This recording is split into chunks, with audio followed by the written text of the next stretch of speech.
اعوذ باللہ من الشیطان الرجیم پناہ مانگتا ہوں میں اللہ کی شیطان مردود سے۔ بسم اللہ الرحمن الرحیم شروع اللہ کا نام لے کر جو بڑا مہربان نہایت رحم والا ہے۔ رب اشرح لی صدری ویسر لی امری واحلل عقدۃ من لسانی یفقہوا قولی۔ آج 22ویں پارے کی تلاوت ہوئی اور سورۃ الاحزاب کی تلاوت شروع ہوئی۔ کل جب ہم بات کر رہے تھے سورۃ الاحزاب کی تو آخر میں ایک بڑی عظیم الشان آیت آئی، اور یہ عظیم المرتبت آیت میرے لیے اور آپ کے لیے ایک بہت بڑا سبق ہے اس آیت میں، اور وہ ہم نے جب کل سنی تھی وہ آیت تھی کہ لَقَدْ كَانَ لَكُمْ فِي رَسُولِ اللَّهِ أُسْوَةٌ حَسَنَةٌ۔ اللہ کے نبی کریم تمہارے لیے رسول اللہ صلی اللہ علیہ وسلم میں عمدہ نمونہ موجود ہے۔ تم اگر کسی کو رہنما بنانا چاہتے ہو، تم اگر کسی کو رول ماڈل بنانا چاہتے ہو، تم اگر کسی کے راستے پر چلنا چاہتے ہو تو اللہ کے نبی صلی اللہ علیہ وسلم کی جو زندگی ہے تمہارے لیے رہنمائی کے لیے کافی ہے۔ اور یہ بڑی خوبصورت آیت ہے کہ تم کامیاب ہونا چاہتے ہو، تمہاری زندگی کا مقصد یہ ہے کہ تمہیں کامیابی مل جائے، اور تم اگر کامیاب ہونا چاہتے ہو تو تمہارے لیے کوئی ایسا رول ماڈل ہونا چاہیے کہ جس کی زندگی میں کامیابی موجود ہو۔ تو اللہ رب العالمین نے اللہ کے نبی صلی اللہ علیہ وسلم کے لیے بتا دیا کہ یہ تمہارے لیے رول ماڈل ہیں، یہ وہ ہستی ہیں کہ جو تمہیں کامیابی کے راستے پر چلا سکتی ہیں۔ اچھا، یہ تو قرآن کی بات ہو گئی۔ یہاں پر اس کے ضمن میں آپ کے سامنے جو عرض کرنا چاہتا ہوں وہ یہ ہے کہ ہم مسلمان یہ کہتے ہیں کہ اللہ کے نبی صلی اللہ علیہ وسلم بڑی زبردست ہستی تھے اور ہیں، لیکن ایک آدمی غیر مسلم اگر یہ بات کہے تو یقیناً یہ بات بڑی اہم ہے کہ اگر غیر مسلم یہ بات کہنا شروع کر دیں کہ اللہ کے نبی جو تھے وہ ٹاپ لیول کے اوپر تھے، لیڈرشپ۔ ایک آدمی جس نے پچھلی صدی میں ایک بڑی زبردست کتاب لکھی، 100 most influential personalities in the history of human being, the 100 کے نام سے مائیکل ایچ ہارٹ نے ایک کتاب لکھی، اور اس نے 100 بہترین انسان جو دنیا کی تاریخ کے 100 بہترین انسانوں کی اس نے ایک لسٹ بنائی۔ یہ آدمی خود کرسچن تھا، اور اس نے جب یہ کتاب لکھی تو اس نے اس کتاب میں جو سب سے پہلا جو نام دیا وہ اللہ کے نبی صلی اللہ علیہ وسلم کا نام دیا، اور اس نے یہ بات مینشن کی کہ میں خود کرسچن ہوں، ہونا تو یہ چاہیے کہ حضرت عیسیٰ کا نام سب سے اوپر ہوتا، لیکن میں نے جب لوگوں کی زندگی پڑھنا شروع کی، جب لوگوں کو دیکھنا شروع کیا تو اللہ کے نبی صلی اللہ علیہ وسلم کی جو زندگی ہے، اس زندگی کے اندر ورلڈلی لائف جو دنیاوی معاملات ہیں اس کے اندر بھی سب سے ٹاپ پر میں نے ان کو دیکھا، اور جو اسپریچول لائف ہے اس میں بھی سب سے ٹاپ پر میں نے ان کو دیکھا۔ یعنی کہ دین اور دنیا، جو اس کا تصور تھا کہ دین کے اندر بھی اور دنیا کے اندر بھی اگر دنیا اس پوری انسانی تاریخ میں جو سب سے بہترین کوئی آدمی ہو سکتا تھا تو وہ اللہ کے نبی۔ اب وہ کیسے؟ وہ اس طریقے سے کہ جب اللہ کے نبی صلی اللہ علیہ وسلم کی جو زندگی تھی نا، اس کے اندر ہر چیز کے لیے رہنمائی موجود ہے کہ اللہ کے نبی صلی اللہ علیہ وسلم جو تھے وہ جس زمانے کے اندر موجود تھے، مدینے کی ریاست میں، میں ذرا آپ لوگوں سے یہ بات پوچھنا چاہتا ہوں، اللہ کے نبی جب مدینے کی ریاست میں تھے تو ذرا یہ بتائیے کہ اس ریاست کے اندر کون اس ریاست کا وزیر اعظم یا گورنر یا بادشاہ کون تھا اس ریاست کا جب اللہ کے نبی صلی اللہ علیہ وسلم مدینے میں تھے؟ کون تھا بھائیوں؟ اللہ کے نبی جب مدینے میں موجود تھے تو مدینے کی ریاست کا جو سربراہ تھا، جو جسے آپ وزیر اعظم کہیں یا گورنر کہیں یا بادشاہ کہیں یا صدر کہیں، کون تھا اس زمانے میں؟ اس وقت اللہ کے نبی صلی اللہ علیہ وسلم خود تھے، وہ خود اس ریاست کے سربراہ تھے، اب آپ یہ بتائیے کہ اس ریاست کا جو چیف جسٹس تھا وہ کون تھا مدینے کا چیف جسٹس؟ کون تھے بھائی؟ وہ خود اللہ کے نبی صلی اللہ علیہ وسلم تھے۔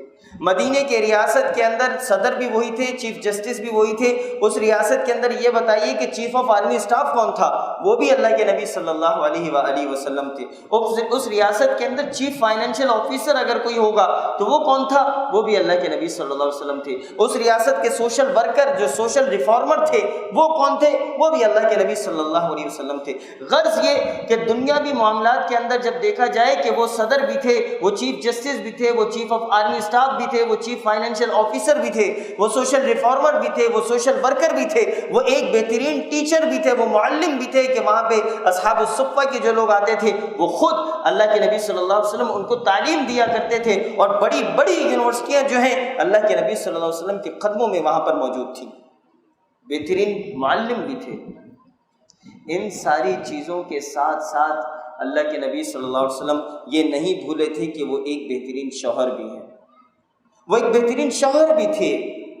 وہ اپنی بیوی عائشہ رضی اللہ تعالی عنہ کے ساتھ جو تھے وہ دوڑ لگایا کرتے تھے کہ ایک دفعہ دوڑ لگائی اور عائشہ رضی اللہ تعالی عنہ اس دوڑ کے اندر جیت گئیں، اور پھر اللہ کے نبی صلی اللہ علیہ وسلم نے کچھ عرصے بعد دوبارہ اپنی بیوی کے ساتھ دوڑ لگائی تو اللہ کے نبی صلی اللہ علیہ وسلم اس دوڑ میں جیت گئے۔ یہ بیوی کے ساتھ دوڑ ہے۔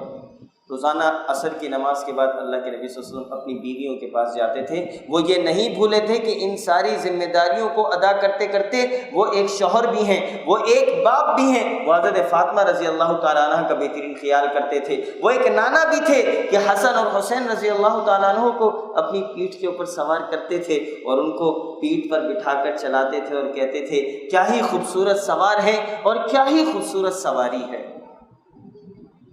تو غرض یہ کہ اللہ کے نبی صلی اللہ علیہ وسلم ہر چیز کے اندر، اگر تم بہترین شوہر بننا چاہتے ہو تو اللہ کے نبی کی زندگی کو دیکھو، اگر تم بہترین باپ بننا چاہتے ہو تو اللہ کے نبی کی زندگی کو دیکھو، اگر تم بہترین بیٹے بننا چاہتے ہو کہ اللہ کے نبی صلی اللہ علیہ وسلم نے کہا کہ کاش میری ماں زندہ ہوتی اور میں عشاء کی نماز پڑھ رہا ہوتا اور میں سورۃ الفاتحہ کی تلاوت کرتا اور میری ماں مجھ سے کہتی اے محمد، اور میں نماز توڑ کر اپنی ماں کے پاس چلا جاتا۔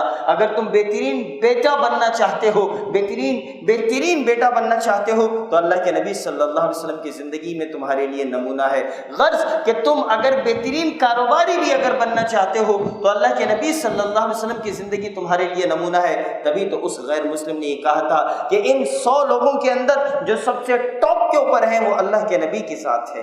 لقد کان لکم فی رسول اللہ اسوۃ الحسنہ، تمہارے لیے، تمہاری زندگی کے لیے بہترین نمونہ اللہ کے نبی صلی اللہ علیہ وسلم کی زندگی کے اندر موجود ہے۔ تم کامیابی حاصل کرنا چاہتے ہو تو ان کے راستے پر چلو گے، تمہیں کامیابی مل جائے گی۔ اس کے بعد 21ویں پارے کی جو آخری آیات تھی، جو 22ویں پارے کے شروع ہونے سے پہلے، وہ آیات کیا تھی کہ دیکھیں جب غزوہ احزاب ہوا، اور یہ غزوہ احزاب جو تھا وہ بڑا سخت تھا، جسے غزوہ خندق بھی کہا جاتا ہے، خندق جس کے اندر کھدوائی، اور کل ہم نے اس کا تذکرہ بھی کیا۔ ہوا یہ کہ اللہ کے نبی صلی اللہ علیہ وسلم جب پہلے تو حالات خراب تھے، پہلے نبی صلی اللہ علیہ وسلم، پہلے مسلمان جو تھے وہ جنگ و جدل کے اندر بڑے مشکل کے اندر تھے، حالات بڑے خراب تھے، پیسہ نہیں تھا، لیکن اب حالات اچھے ہونا شروع ہو گئے تھے۔ اللہ کے نبی جو ہیں وہ لوگوں کو جنگوں کے اندر فاتح ہونے کے بعد، فتح حاصل کرنے کے بعد جو اس کا مال غنیمت تھا وہ لوگوں کو بانٹ رہے تھے۔ تو اللہ کے نبی کی جو بیویاں تھیں انہوں نے یہ دیکھا کہ اللہ کے نبی تو سب کو بانٹ رہے ہیں، پہلے حالات خراب تھے تو ہم بھی خاموش تھے، لیکن اب تو اللہ کے نبی سب کو بانٹ رہے ہیں، اب ہمارے بھی جو نان نفقہ ہے اس میں بھی تھوڑا سا اضافہ ہو جائے۔ جب انہوں نے اللہ کے نبی صلی اللہ علیہ وسلم سے بات کی تو اللہ کے نبی کو یہ بات بہت ناگوار گزری، اور اللہ کے نبی نے اپنی بیویوں سے 1 مہینے تک قطع تعلق کر دیا کہ وہ دنیاوی اسباب اور مال مانگتے ہیں۔ اللہ کے نبی نے 1 مہینے تک۔ اب یہاں پر یہ قرآن کی جب آیتیں آئی ہیں کہ یا ایھا النبی قل لازواجک ان کنتن تردن الحیاۃ الدنیا، اے نبی کریم صلی اللہ علیہ وسلم آپ اپنی بیویوں کو کہہ دیجئے کہ اگر تم دنیا کی زندگی چاہتی ہو، دنیا کی زینت اگر چاہتی ہو، فتعالین امتعکن واسرحکن سراحا جمیلا، تو آؤ میں تمہیں کچھ دے دلا دوں اور تمہیں اچھائی کے ساتھ رخصت کر دوں۔ تم دنیا کی زندگی لینا چاہتی ہو جب انہوں نے سوال کیا تو اب جواب اللہ تعالیٰ دے رہا ہے کہ اے نبی ان کو بول دیجئے کہ اگر یہ دنیا کی زینت اور دنیا کی زندگی کے معاملات کو چاہتی ہیں تو آؤ میں تمہیں کچھ دے دلا دوں اور تمہیں رخصت کر دوں. اور وَإِن كُنتُنَّ تُرِدْنَ اللَّهَ وَرَسُولَهُ وَالدَّارَ الْآخِرَةَ، اور اگر تمہاری مراد، اگر تم اللہ کو، اس کے رسول کو اور دار آخرت کو چاہتی ہو تو تم میں سے نیک کام کرنے والیوں کے لیے اللہ تعالیٰ نے بہت زبردست اجر رکھا ہوا ہے. یعنی کہ یہاں پر اللہ تعالیٰ نے یہ آپشن علماء بیان کرتے ہیں کہ اللہ کے نبی کی بیویوں کو دے دیا، صلی اللہ علیہ وسلم کی بیویوں کو دے دیا کہ اگر آپ ساتھ رہنا چاہتی ہیں اسی حال کے اندر تو ٹھیک ہے، اگر وہ آپ اللہ، اس کے رسول اور دار آخرت چاہتی ہیں تو ٹھیک ہے، اور اگر آپ دنیاوی زندگی چاہتی ہیں تو یہ آپشن آپ کو دے دیا گیا ان بیویوں کو، امہات المومنین کو، کہ وہ اللہ کے نبی کو طلاق دے دیں اور وہ چلی جائیں. اور اللہ کے نبی صلی اللہ علیہ وسلم نے حضرت عائشہ سے کہا کہ عائشہ اب مرضی تو تمہاری ہے، ہاں، لیکن کوئی فیصلہ کرنے سے پہلے اپنے باپ ابو بکر سے مشورہ کر لینا. بھئی آپ دیکھ لینا، آپشن دے دیے نا، اللہ نے آپشن دے دیے کہ بھئی تم رہنا چاہتے ہو تو ٹھیک ہے، نہیں رہنا چاہتے تو تمہیں کچھ دے دلا کے رخصت کر دیا جائے گا. تو آپشن اب تمہارے پاس ہے، کوئی فیصلہ کرنے سے پہلے اپنے ابا ابو بکر سے مشورہ کر لینا. تو عائشہ رضی اللہ عنہ نے کہا کہ واہ یا رسول اللہ، واہ، اللہ کے لیے، اللہ کے رسول کے لیے اور آخرت کے لیے میں اپنے ابا سے مشورہ کروں. سبحان اللہ. تو انہوں نے تقوی کی زندگی، زہد کی زندگی، اس کو اختیار کیا اللہ کے نبی صلی اللہ علیہ وسلم کی ساری بیویوں نے. اور آپ کو کیا بتائیں کہ ہمیں تو اللہ کے نبی کی زندگی کا کچھ پتہ نہیں ہے. جس وقت اللہ کے نبی اس دنیا سے رخصت ہو رہے تھے، ایک بہت بڑی عظیم الشان ریاست قائم ہو چکی تھی. جس رات کو اللہ کے نبی صلی اللہ علیہ وسلم رخصت ہو رہے تھے، اس سے 2 دن پہلے عائشہ رضی اللہ تعالیٰ عنہ سے پوچھا کہ اے عائشہ گھر میں کتنا ہے؟ انہوں نے کہا کہ 6 7 8 دینار ہیں، 5 یا 7 دینار ہیں. تو عائشہ رضی اللہ تعالیٰ عنہ سے انہوں نے کہا کہ اس کو صدقہ کر دو. عائشہ رضی اللہ تعالیٰ عنہ نے وہ دینار صدقے کر دیے. اور اس رات کو اللہ کے نبی کی وفات پیر کے دن ہوئی ہے. اس دنیا سے جو رخصت ہوئے ہیں وہ پیر کے دن بعد از نماز فجر ہوئے ہیں. ہفتے کی رات کو اللہ کے نبی کے گھر کے اندر دیا جلانے کے لیے تیل موجود نہیں تھا. آقا دو جہاں محمد رسول اللہ صلی اللہ علیہ وسلم کے گھر میں تیل نہیں تھا.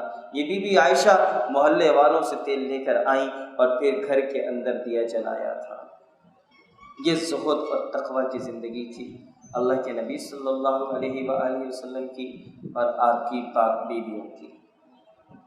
اور پھر اس کے بعد 22ویں پارے کے اندر ایک اور بڑا اہم موضوع آیا.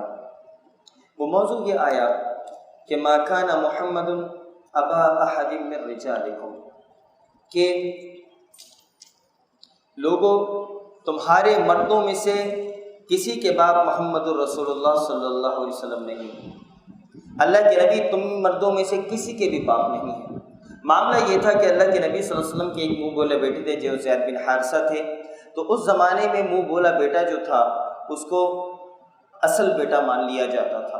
تو صحابہ زید بن حارثہ کو زید بن محمد کہتے تھے. یہ زید بن حارثہ غلام تھے، اللہ کے نبی نے ان کو آزاد کیا اور پھر اعلان کر دیا کہ آج کے بعد یہ میرا بیٹا ہے. اب یہ جو زید بن حارثہ تھے جو اب بعد میں زید بن محمد کہلانے لگ رہے تھے، لوگ صحابہ ان کو زید بن محمد کہتے تھے.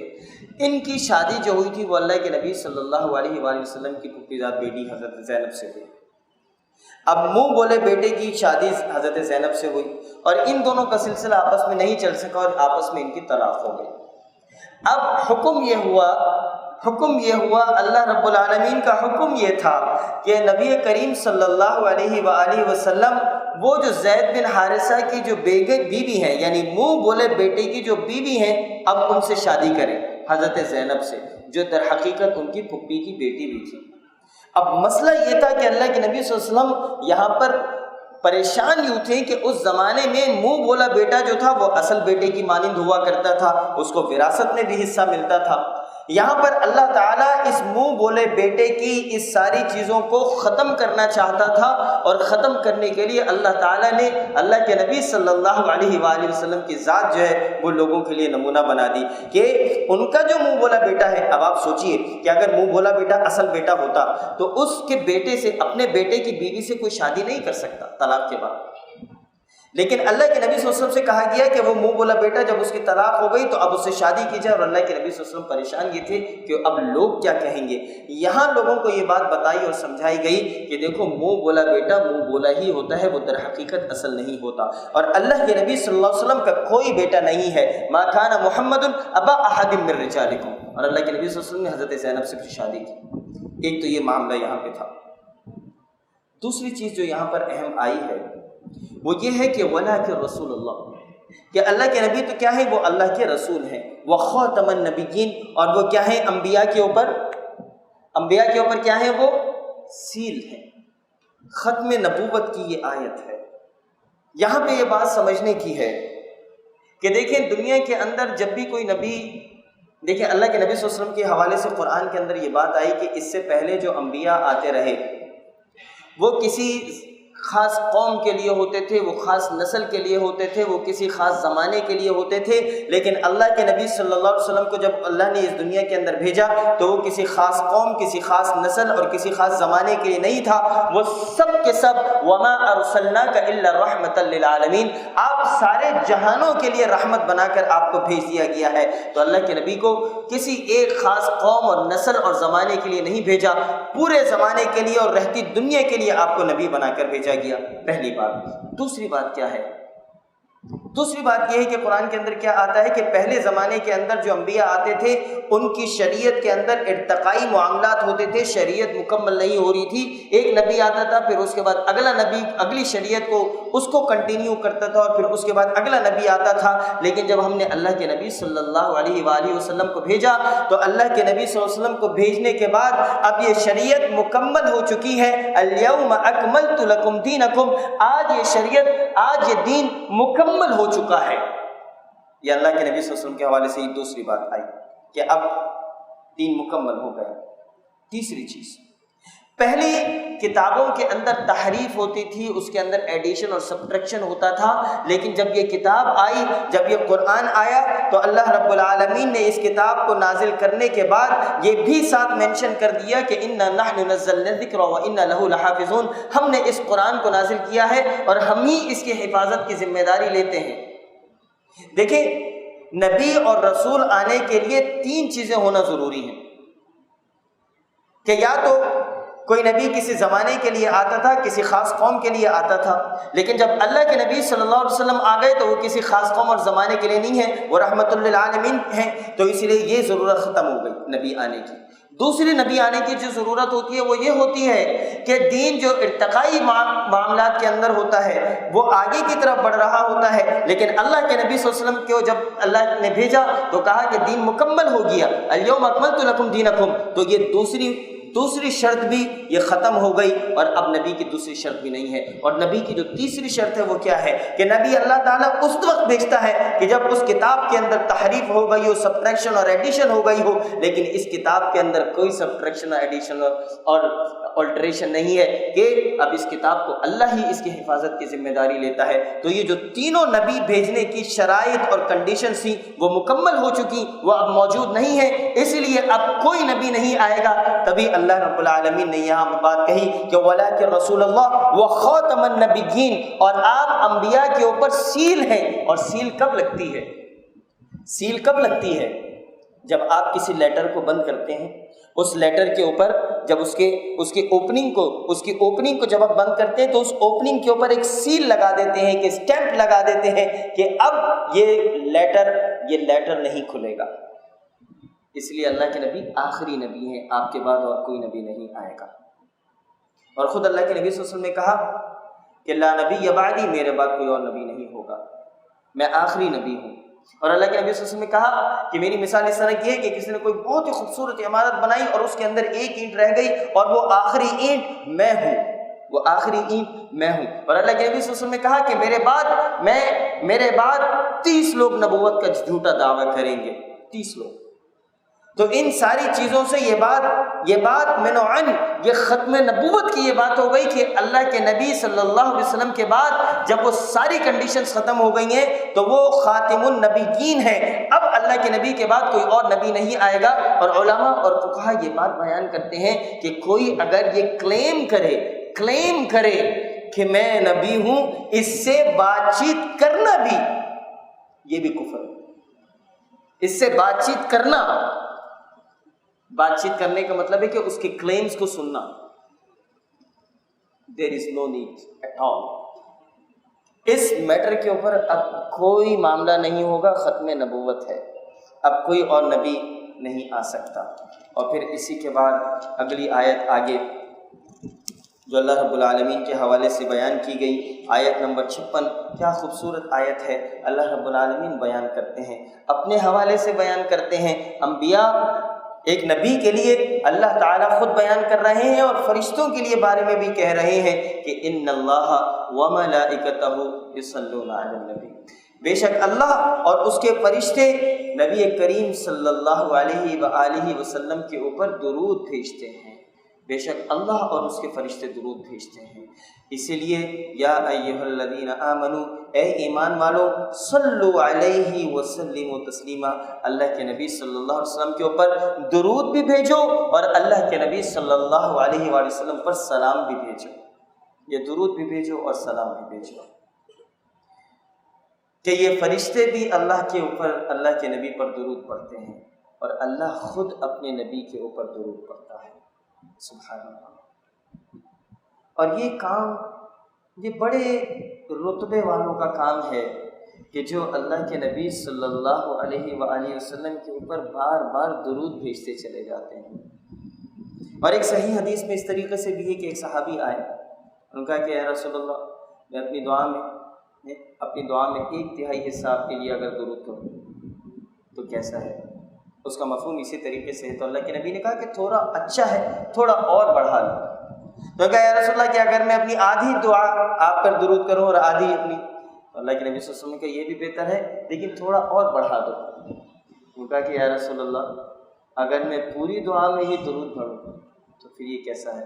تو اللہ کے نبی صلی اللہ علیہ وسلم نے کہا یہ تو بہترین ہے۔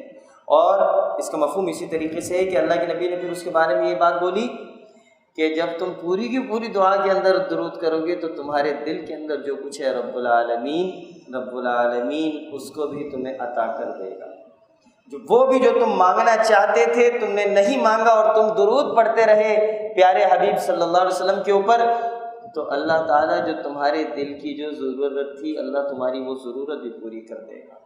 اور یہ بہت پاورفل ذکر ہے۔ اللہم صلی علی محمد وعلی آل محمد وبارک وسلم۔ اس کے بعد سورۃ الاحزاب کی جو آخری آیت آئی، 72ویں آیت، آخری سے تھوڑی سی پہلے، کہ ان عرضنا الامانۃ علی السماوات والارض والجبال، کہ ہم نے اپنی امانت کو، امانت کا مطلب کیا ہے اس قرآن کو، ان عرضنا الامانۃ علی السماوات والارض والجبال، کہ ہم نے اس امانت کو آسمانوں کے اوپر، زمین کے اوپر اور پہاڑوں کے اوپر ان سے بات کی اور پہاڑوں کو پیش کیا، فَأَبَيْنَ أَن يَحْمِلْنَهَا، لیکن سب نے اس کے اٹھانے سے انکار کر دیا، وَأَشْفَقْنَ مِنْهَا وَحَمَلَهَا الْإِنسَانُ، اور اس سے ڈر گئے مگر انسان نے اسے اٹھا لیا۔ اب یہ انسان کی ذمہ داری ہے۔ آپ یہ اندازہ کیجئے کہ آسمان، یہ زمین اور یہ ساری جتنی پہاڑ، انہوں نے اس قرآن کی ذمہ داری کو اٹھانے سے انکار کیا، لیکن اس انسان نے اس قرآن کی ذمہ داری اٹھائی ہے۔ یہ میری اور آپ کی ذمہ داری ہے کہ اس امانت کو اور لوگوں تک ہم پھیلائیں اور لوگوں تک پہنچائیں۔ اس کے بعد سورہ سبا کی تلاوت کی گئی، اور سورہ سبا کے اندر حضرت سلیمان علیہ السلام اور قوم سبا کا اس کا تذکرہ ہے۔ یہاں پر ایک خاص چیز،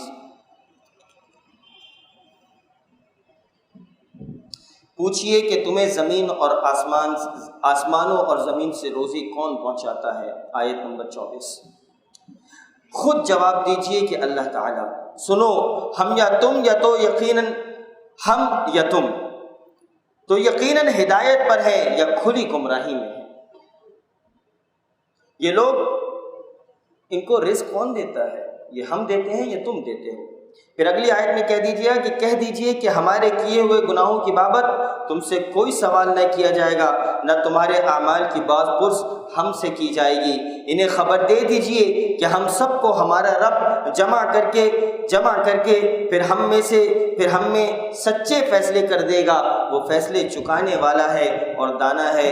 کہہ دیجئے اے نبی کریم صلی اللہ علیہ وسلم کہ اچھا مجھے بھی تو انہیں دکھا دو جنہیں تم اللہ کا شریک ٹھہرا کر اس کے ساتھ ملا رہے ہو۔ ایسا ہرگز نہیں، بلکہ وہی اللہ ہے غالب اور وہی حکمت والا ہے۔ ہم نے آپ کو تمام لوگوں کے لیے وما ارسلناک الا کافۃ للناس بشیرا ونذیرا، ہم نے آپ کو تمام لوگوں کے لیے خوشخبریاں سنانے والا اور ڈرانے والا بنا کر بھیجا ہے۔ ہاں مگر یہ صحیح ہے کہ لوگوں کی اکثریت بے علم ہے۔ اس کے بعد سورہ فاطر کی تلاوت کا آغاز ہوا، اور سورہ فاطر کے اندر ایک آیت آئی، آیت نمبر 15، یا ایھا الناس، اے لوگو، انتم الفقراء، انتم الفقراء، تم اللہ کے محتاج ہو، تم اللہ کے محتاج ہو، وانتم الفقراء الی اللہ، تم اللہ کے محتاج ہو اور اللہ بے نیاز ہے۔ واللہ هو الغنی الحمید، اللہ تعالیٰ بے نیاز ہے اور وہی ہے جو تعریف کے قابل ہے، وہی ہے جس کی خوبیاں بیان کی جائیں۔ اللہ فرماتا ہے کہ تم فقیر ہو، یہ سب کچھ ہماری وجہ سے ہے اور ہم ہی تمہیں عطا کرتے ہیں۔ اللہ رب العالمین سے دعا ہے کہ اللہ تعالیٰ مجھے اور آپ کو قرآن و سنت کی بات سمجھنے کی توفیق دے۔ اقول قولی ھذا استغفر اللہ لی ولکم ولسائر المسلمین والحمد للہ رب العالمین۔ جزاکم اللہ خیرا۔